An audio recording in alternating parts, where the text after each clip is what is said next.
This is a real boulder shelter that can withstand a severe blizzard. When an unprecedented blizzard and hurricane swept across the northern Alps, Walt was completely lost in the deep mountains, where visibility was less than a meter. The fierce wind and snow, like countless ice spikes, hit him hard in the face, making even breathing difficult. The fear of hypothermia was creeping into his limbs through his clothes. He could only light a pile of dry tumbleweed to temporarily slow down hypothermia, but this could never resist the long-term cold wind erosion.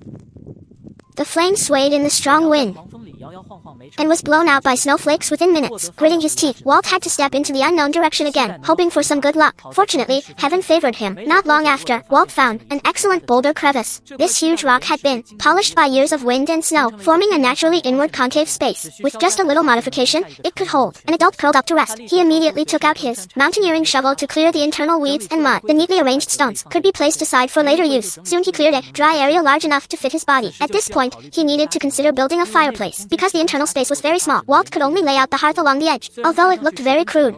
In this snow-covered wilderness ravaged by gale winds, it was already the best shelter he could find. Then he stacked the neat stones he had cleared along the planned edge to build the windproof wall part. The continuously dropping temperature was still consuming his remaining body heat. His numb fingers could barely hold the stones. Gritting his teeth, Walt steadied the last few stones. He simply filled the gaps in the wall with snow-covered mud from the ground. Then carefully handling the entrance, the shelter gradually took shape. Of course, the internal mud and sand still needed another cleanup, which not only freed up more foot space, but also prevented moisture from invading the body through clothes while sleeping, increasing the risk of hypothermia. After doing this, he took a blanket out from the bottom of his backpack, packed off the snow, and laid it on the cleaned area. Now he had to consider keeping warm, and what this mountain range lacked least was dead bushes and tumbleweed.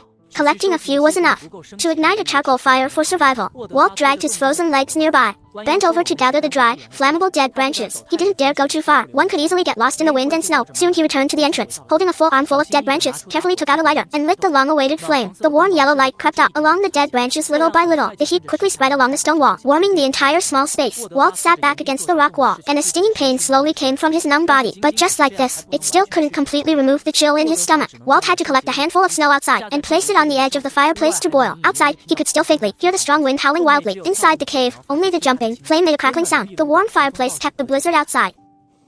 Staring at the flickering flame, Walt recovered his strength, and his frost-cracked fingers slowly relaxed. By this time he was starving, but because he left in a hurry, he only brought an orange for food. He carefully peeled the cold orange skin. Piece by piece, the sweet and sour orange pulp slid down his throat, and his dry stomach finally recovered. Coupled with a mouthful of freshly boiled hot water, his whole body relaxed with the warmth. His stiff joints could slowly move again. Walt looked up at the entrance where the snow blades blew wildly by the gale, and his tense heart finally relaxed. The flickering firelight reflected on his dust-covered cheeks, leaving only rare peace at this moment.